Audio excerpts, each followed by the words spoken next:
Talk away. Walk away, all good. Thanks.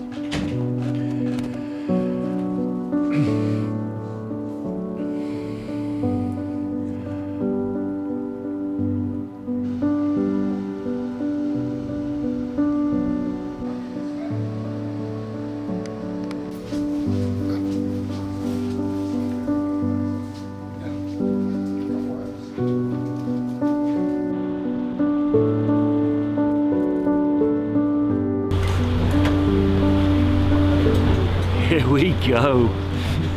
Who is this guy that's sat before you? Well, I'm Barry Gray, and most people know me as Baz. I served in the Royal Marine Commandos for 26 years. Joined as a very young lad, 16 years of age when I turned up at Lympstone in 1990, which seems like a long time ago now. And left 26 years later, having reached the very prestigious rank in the Royal Marines of Regimental Sergeant Major. One thing I've never forgot from my serving and my career is the time I spent as a senior Marine engaging with, talking with families of those who have been lost in conflict. A big job of Regimental Sergeant Major, you know, is the sort of compassionate side. It's the side that quite a lot of people don't see. It's, you know, talking to young lads' parents who will never see that young lad again because, you know, the horrific world of conflict has taken them. You know, many years ago I started fundraising for the Royal Marines charity because I could see and, you know, physically get involved in the behind the scenes. So I've always been inclined to try and do what I can, when I can, to raise a bit of money and awareness for the plight caused by conflict. I have some skill sets and also a personal character, I suppose, that just likes doing things to inspire other people, to help other people. Some people are just engaged like that, and I don't do it for any other reason than it's just who I am. But the Royal Marines Veteran Speed March was an idea I had quite a few years actually ago. We've got to go back to before COVID. Now, a speed march, it's basically a method of a military body moving from A to B with their weapon, with their webbing, and sort of light order, not with the big heavy packs, but with light order. And it's a series of jogs and walks to get from one position to another position. Together as a body of men, in step as a squad. One of the 4 commando tests is actually a 9-mile speed march, which is done at 10-minute mile pace, carrying around 22 pounds of weight on your body. And the guys have to finish that inside an hour and a half. How do you go about putting a team together for a bunch of 45-year-olds to run 26.2 mile marathon around the streets of London? And it was London was the destination that I've chosen to do this. I wanted it to be our event, so I chose a date like a year in advance. And I basically went to Facebook, like a lot of us do, and put a post out and said, look, this is me, this is who I am, this is my idea, this is what I want to do. Please direct message me or get in touch if you think you might be interested in doing this, but please understand this is what it consists of. This is the commitment that I require from each and every individual. But this was epic. This was going to be an epic thing for someone to take on. They really had to buy into the project and why I was doing the project, because my number one aim was always raising money and awareness for veterans' mental health. The secondary aim was to finish a speed march, you know, in good order, in a good time, with an incredible bunch of veterans who were equally as passionate as me around me. Eventually, we had a solid team ready to get together, ready to come forward and turn up for the very first training event, you know, towards the back end of the summer in 2023 at Commando Training Centre, and why not? I just wanted to just obviously thank you all for just making the effort today. This is what I would consider to be our official launch. Now, I wasn't just looking for and searching for elite athletes that I knew could do this. There were a few of those in the team, but I wanted a real cross-section. I wanted people who weren't known for their absolute physical prowess. I wanted people that were going to dedicate and commit themselves to me and get themselves in as best a shape as possible. So we had Paul Gilmartin, never met him before. He came down to CTC and he hadn't been there since he was in basic training. I think it was something like over 35 years. Paul Gilmartin, Gilly, our oldest runner, 61, fantastic. You know, just again, not sure if he could do it, how he could do it, but in true bootneck fashion, I'm fucking in, I'll get there, I'll fucking work it out. You know what I mean? Bit worried about the pack or weight initially, but he's like, I'm fucking in, we're doing this, you know? So it's just an amazing part of this story, of the diversity of the corps. And incredibly, he was our oldest runner, having had a stroke, which I wasn't aware of at the time, only 2 years earlier. Looking forward, I think the guys have to do what we did on day one when we all joined the Marines. We have to get to know each other, we have to start working together, we have to start sleeping together, talking together, working out problems together, and ultimately be there for each other. And if we do that with the Royal Marine ethos, I think we'll complete the challenge. His story is one of the most remarkable stories throughout the whole year, you know, right up until the event. Stephen Schofield, who I did know, he was a friend of mine. He was one of the guys I reached out personally, was very, very passionate about Royal Marines, had his own mental health sort of issues over the years. I knew this would mean a lot to Steve Schofield, so he said, yeah, Baz, absolutely, I'm in. Steve, been a great friend of mine for years, a super amazing athlete, triathlete and all that sort of stuff, who again is now having to completely refocus, retrain on everything that we're doing at the moment, because putting that big pack on your back is a different story. You know, we've all probably struggled with demons at some point in our life. As veterans, you know, it doesn't go away. But what you have got is this family that you can always pick the phone up to, have a beer with, go and do an event like this. And that mentality is the same with everybody. Colin Harrison reached out. What a guy he is, what a character, an absolute ox of a man. You know, when I said I wasn't specifically looking for elite athletes, well, this is one of the guys that is exactly that. Fizz, for me, has been my saviour. I had a tough time sort of for 2 or 3 years between 2015 and 2017, 2018. Fizz pulled me out of a hole and I've come through it. This has been my first opportunity really to get involved with fellow bootnecks. I miss it. I miss the fellowship of being around individuals who have gone through the same experiences as I have. I'm not going to list the amount of world records this guy holds for speed marching, but what he could bring to the team and the advice and the support was just invaluable for everybody. So Cy Willie is my next runner. So Cy I did know, another military cross holder. He was a Sergeant Major in the Royal Marines before he left. An incredibly professional Royal Marine, someone that I knew would be totally dedicated to the cause for all of the right reasons. I think one of the most rewarding things about being a Sergeant Major is when you get that knock on the door and someone comes in, you're really in a position to be able to help them and put them back on track, depending on the situation they're in at the time. Now, usually the first port of call for me was the Royal Marines charity, and I've made some wonderful friends over the years by helping other people. He's lost people in Afghanistan, you know, he's had some tough tours, and I knew this would mean a lot to him, and it absolutely did. And it was a real pleasure for me the day when he told me that he would, you know, he wanted to jump on the team. Robbie Davison, Scouser, he was under my command as the RSM, as one of my senior NCOs in 30 Commando before I left the Corps. So someone who was known to me, not super close, but I knew him as a very professional sergeant in the Royal Marines, and he reached out and was absolutely delighted to receive a place for all the same reasons as everyone else. Paul Ballingall is my next runner. Now Paul I'd never met, never served with, never heard of him at all as a Royal Marine, lives down in Poole. Very fit guy, very motivated to the cause, really got in amongst it right from the very start, and it was a delight to have Paul on the team from start to finish, always engaging on the social media, always pushing and telling his story and letting us know how he's getting on. My father was a former serving Royal Marine, 35 years, passed away this year. I did, 12 years. I just thought this would be a good way to honour my dad's service in the Corps.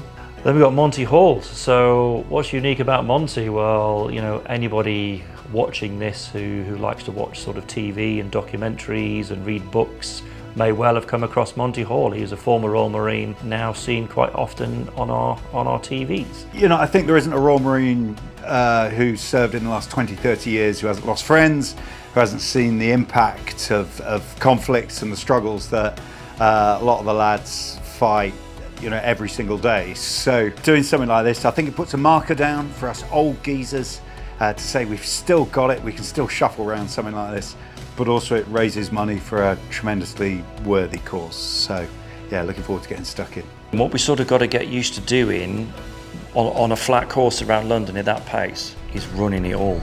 So the marathons, the only time we're going to break into walks is pre the wet stops and feeding stations, which are going to be like every 4 miles. If you're having too many walking stations and stops and stuff like that, then you know the pace you have to run at has to be a much quicker pace to hold the 10:30, where 10:30 actually is a good pace on flat that you can get a good comfortable rhythm in. And we may push quicker, but we'll see how it is when we get there. But we've got to start at that pace and potentially finish quicker, or we might have to potentially slow down. Because we're not setting a record, we've got nothing to beat. So it's about everyone finishing.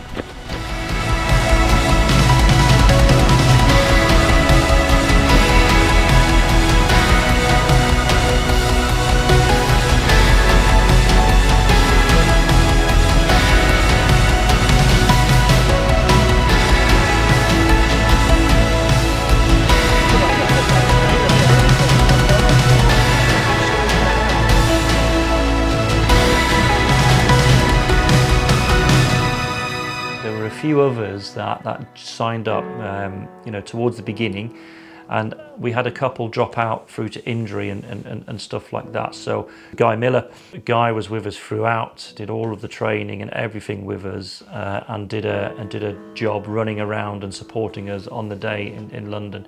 Craig Williams loves his endurance events. Literally 6 months into the training, he gets hit with this, you know, this horrible chronic illness, chronic fatigue illness, which he just couldn't explain. So he took on a support role, and something I offered out to sponsors, if you like, and of other veterans, was to come along and support and run with us, but behind the actual speed march, but form their own little squad in a support capacity without weight. And I asked Craig if he would be kind enough to organise and run that group for me, which he did, and I'm so glad he did, because it meant he stayed with the team, you know, throughout.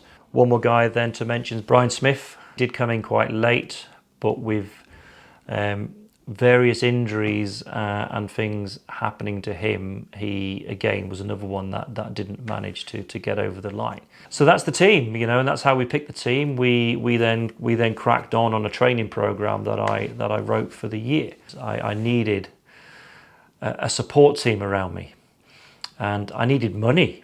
I needed sponsors. How am I going to raise money to make the event happen, as well as then raise a little bit of money for the Royal Marines charity as well? One of the first to reach out was a guy called Sean Taylor, another former Royal Marine, who's one of the founders of a massive company in North Wales called Zipworld. I saw on Facebook they were after a sponsor, and I thought, well, as a former Royal Marine, I thought, and a sizable business now, I thought, you know, it'd be the right thing to do. I know there's a lot of Royal Marines who are not as fortunate, as lucky as I am in life, so it was a great opportunity where I can give something back, and not just to Royal Marines, to their families as well. He threw his weight and the weight of Zipworld behind us. They had all our uniforms made, so they work very closely with a company called Mountain Equipment, because we're clearly not going to be a military uniform as veterans, but it still needed to look uniform-ish, and we all had to be in the same things. But not only that, he offered us accommodation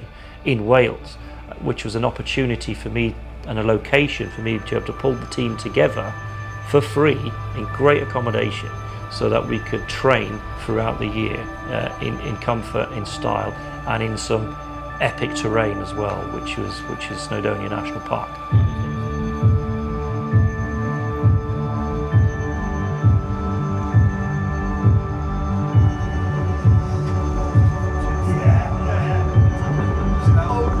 Shoulder,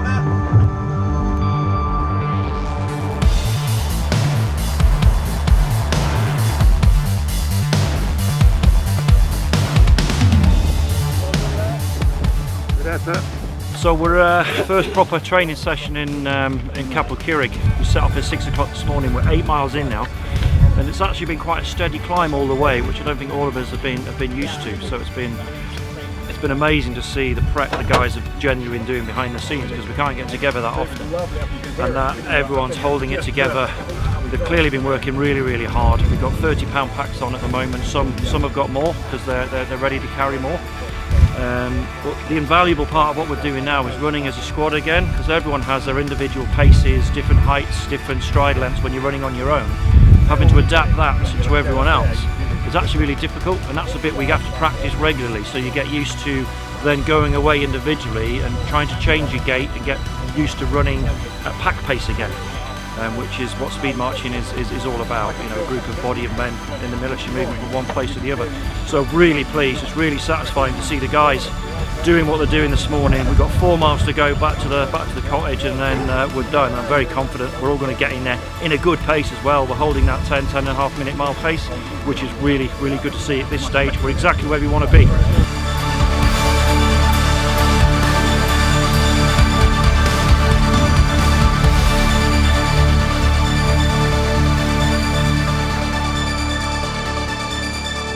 So we've just finished the first training session. We're back here at the Rocks Hostel, just on 12 miles, 30 pounds on our backs. Couldn't have gone any better. I'm really pleased, because we can't get the team together that often to physically practice, and to be able to run 12 miles as a squad is different to training as an individual. But it's very clear to me that the lads have been doing what we've asked them to do. They've been training hard behind the scenes, and everyone managed to do the miles today in a good pace with the packs on, which gives us amazing confidence to bounce forward from here into the next one, which will be next time we're together is probably towards the end of March. So a good few months, get Christmas out of the way, where we'll be doing 18 miles with 40 pounds on our packs. That gradual progression towards the marathon distance next July. I also then needed a support team, so I can't just be doing this event on my own, so I needed a support team. I needed a medic. Pete Royston was my choice, former Royal Marine, now a fully trained paramedic. There needs to be an individual running alongside, keeping an eye on everybody doing the speed march. So we've all got these big packs on, and we're running and we're looking at the ground, and we just want to listen to someone calling out the pace. And the best people for doing that are physical training instructors. Adam White, Knocker White, former Royal Marine PTI, he got in touch and said, look, you know, tell me more. I'd love to be involved in the project and do your PTI bit for you. And he did that incredibly well. I needed some logistic support. So Steve Randall, great friend of mine, Sergeant Major in the Royal Marines, very experienced. He managed to acquire the ambulance, safety vehicles, all that sort of thing. Also wanted some great help with advice. We know we're all fit and we're all look after ourselves as individuals, but to get a little bit of advice on training, a little bit of advice on diet, and just generally looking after ourselves, I brought in a guy called Dean Birchall. Although the lads have got the same programme to follow, you know, to get them all up to that same level, so very similar to Royal Marines training. You know, you bring a troop in, you know, there's that troop might start with 30, 35 guys, and there's going to be a varying degree of ability and fitness within that troop, ages as well. But you pull everyone back to the same spot together, and then you bring them all the way through that 32 weeks, and they all come out as that finished article. He then started putting training programs together, talking to the lads individually, you know, and advising and helping from a you know, the types of things we need to be doing to get ready for this. I thought, you know what, I want to have a big charity dinner. I want to get as many corporates together as possible to come and have dinner with the Veteran Speed March team, but in a really iconic place. And the location I chose was the Tower of London, and the White Tower in particular. You know, we're going to have dinner in the White Tower in the Tower of London with the Vet Speed March team. This is going to be a once-in-a-lifetime opportunity. That was the buzz that was created very quickly. It's one, they're going to have a bloody good night, but they're going to meet the Royal Marines, the Royal Marines family, and they're going to see exactly what we're all about. We're getting to a point now where this, I think, is going to be a very successful event, and I would like to have a figurehead for my event. So I reached out to someone that I've respected for many, many, many years in my career, and this was General Sir Gordon Messenger, who just happened to be the current constable of the Tower of London. You know, given his station, given the jobs and the roles and the position, you know, he has had in his life, the whole team really felt a new buzz and a drive, knowing that this hugely respected officer from the Royal Marine community was now going to be our patron, and telling people, his peers about what we're doing and why he's getting involved would make such a huge difference. We raised a lot of money just on that one night for the charity. So we were up and running. This was now a huge success. At this point, we're late February, and I have now already raised more than what I originally set out to do, which my original target was £25,000. So after that, then, we had to all commit completely as a team. We knew this thing was real and could be huge. We went about it, and how the team, most of which had to be done in their own time, sacrificing time with their families, with their children, to train weekends, evenings, after work, because we're all busy working people. And I could only afford to put 3 training camps together throughout the whole year, where I physically would ask people to come together.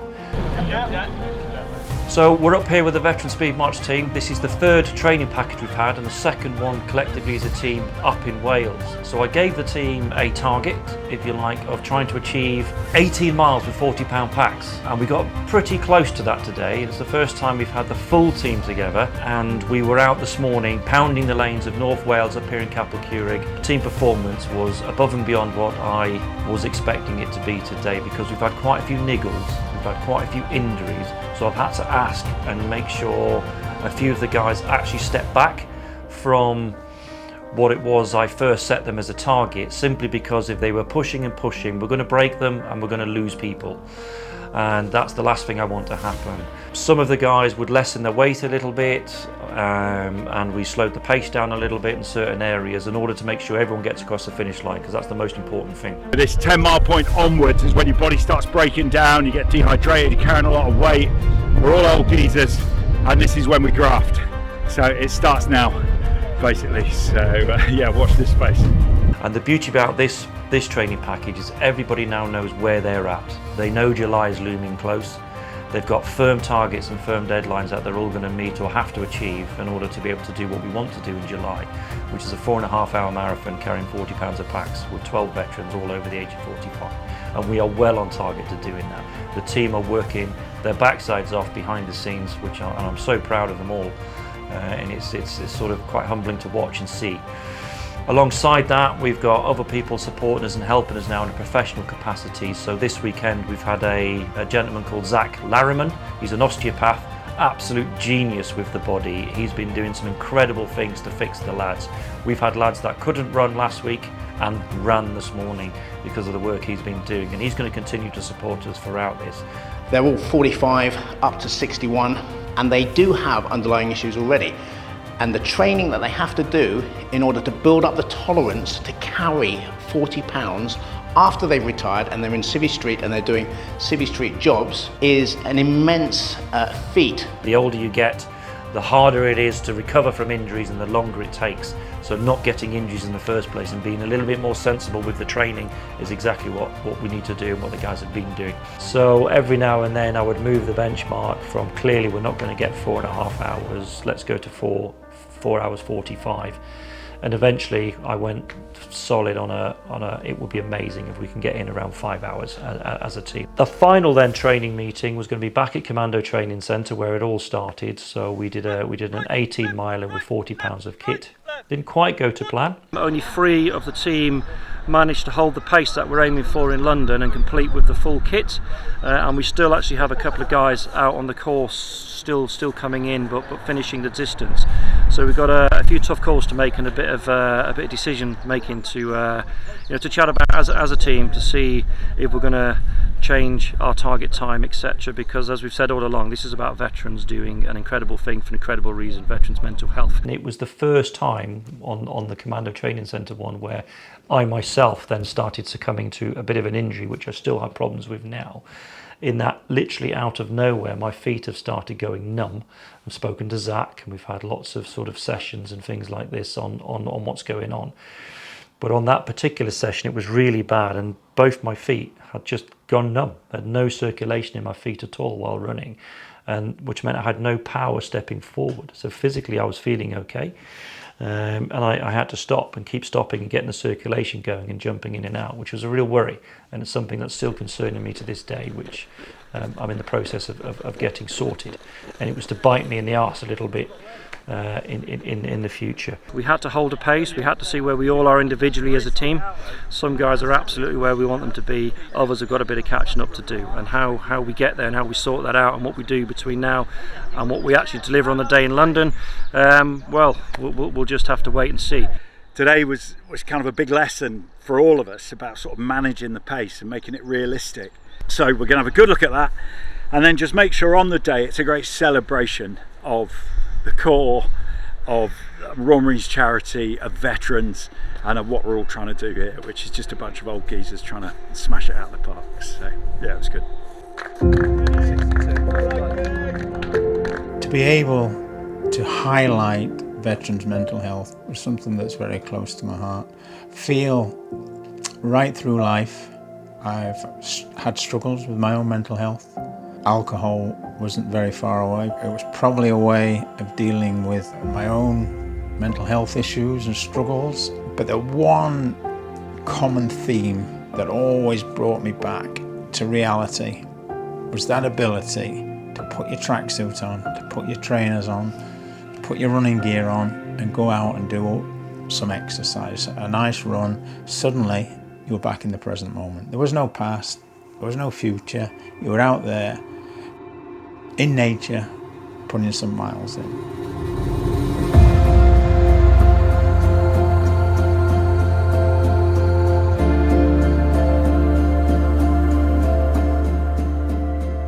He doesn't work for the charity. He's a trustee, a businessman called Tom Tripp, who literally couldn't do enough to support us. What can I do? What can the charity do to help you? It really is an epic endeavour. You know, it's not just one day's speed march in London.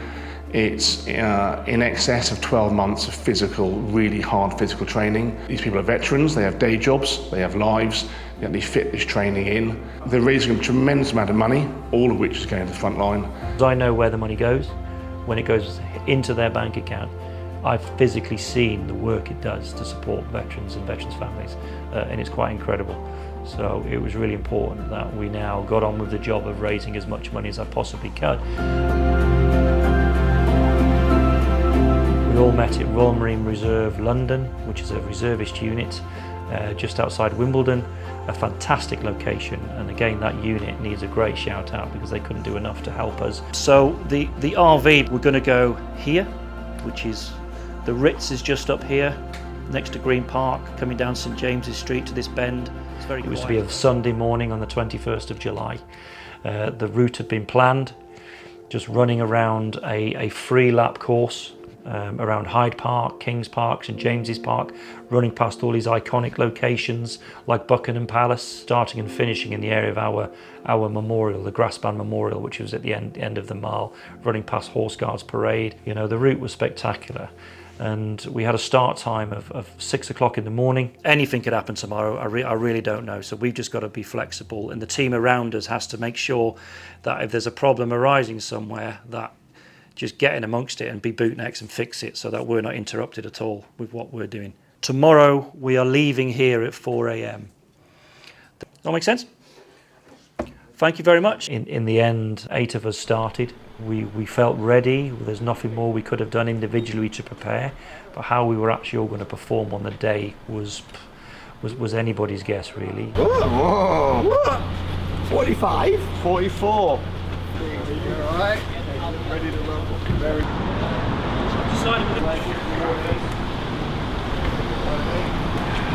Not from you side of all this. You're trying to get me on a line bike.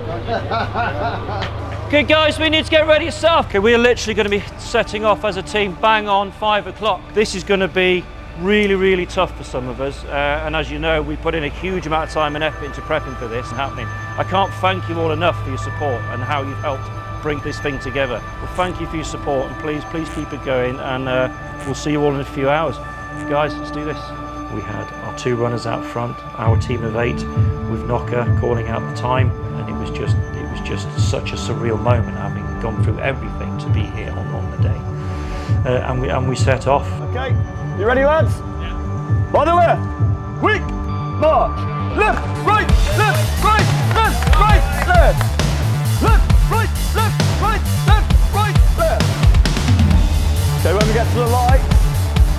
Gonna start running. Left, right, left, right, left, right, left. Hey, right, one, two.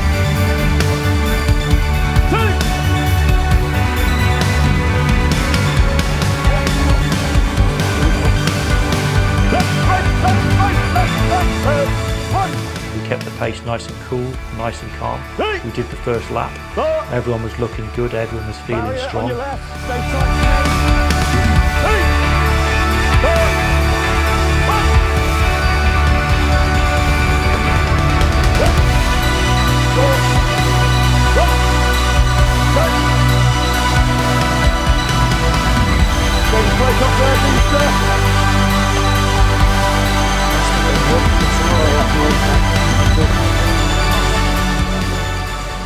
We're right where we need to be. Just working out when we need to walk, when we need to run, and just getting that steady pace and just fighting on. Okay, guys. Okay, one left. 3, 4, left, right, left, right. Come on in, come on in.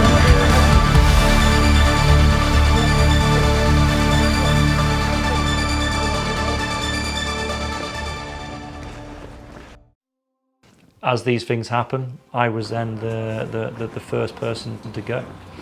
So after about a quarter of the way into the second lap, both my feet completely dead, completely numb, just had to pull. My big event this whole year I've given my life to, and then I was absolutely devastated, but there was just nothing I could do, nothing whatsoever. And the team pressed on without me. And it became a very difficult affair, for some of the guys. Paul Gilmartin, for example, 62 years old. The time and effort and dedication he'd given to this project was just so humbling.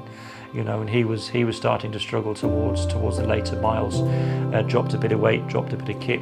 Didn't really care about, it's not all about big world records, it was about the veterans' mental health and the conflict. If I could have my time again, I would do the same thing again. I would definitely join the Marines. I would definitely take up the sport. But I would certainly seek help. And you deserve peace. We all deserve to go through life with that. And the traumatic events of being in the Marines compound that, I guess. I guess it hits you the hardest when you leave. All of a sudden you're not surrounded by people with similar mentalities and you have to somehow fit into this civilian world that we live in. It can get to you mentally. Let's be honest, men in general, as they get older, they're suffering with mental health. I've been through that period myself, hit quite a low point. A couple of years ago, it's tough. It gets to you. Just watching people give so much for this wonderful cause and watching them literally in true Royal Marine fashion, the true commando spirit of courage, determination, unselfishness, cheerfulness in the face of adversity. It was all pouring out of every individual. Robbie Davison, I think everybody on the team have said they've never witnessed anybody go as deep as he went on the speed march, to stay with the team and to hang in there and to get this thing finished. But when you can see the journey everyone's been on and watch what they're doing on that day, just to witness and see what those people have given up for me and this project and our corps and our charity was just one of the most humbling days of my life. When I was invited to do this event, I bit the hand off, to be honest. I really don't like talking about this stuff, but that's why I want to talk about it. When we finished, the crowds had started developing. Just over 5 hours, the guys got in.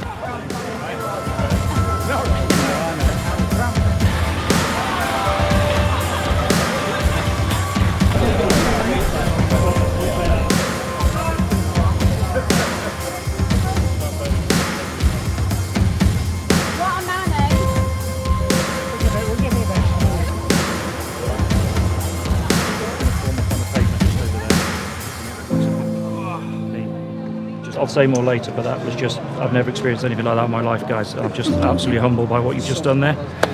We're going to go down here, sticking to the pavement on the right. I have a question, please. Yes. How far is it?